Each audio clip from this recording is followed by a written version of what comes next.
इमाम साहब टाइम यहाँ हो गया, टाइम यहाँ घड़ी दिखाएगा।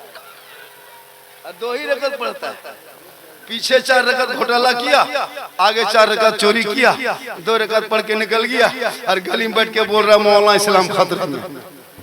2 रकत पढ़ेगा इस्लाम खतरे में तू है।